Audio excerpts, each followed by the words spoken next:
বড়া দেখাবো। বিউলির ডাল বেটে রেখেছি, মৌরি নুন দিয়েছি, আর আমি রস করে রেখে এটা চিনি আর গুড় দিয়ে রস করে রেখেছি। দেখুন বন্ধুরা, সাদা তেল দিয়েছি, আমি এটাকে তেলে ভাজবো এরকম করে করে।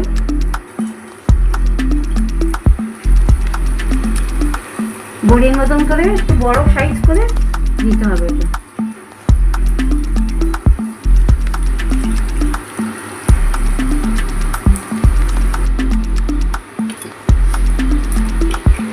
ফুলে উঠেছে দেখুন,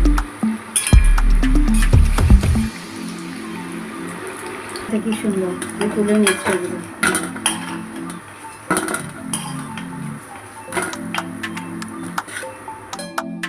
দেখুন বন্ধুরা, ভাজা হয়ে গেছে, আমি একটা রসে দেবো।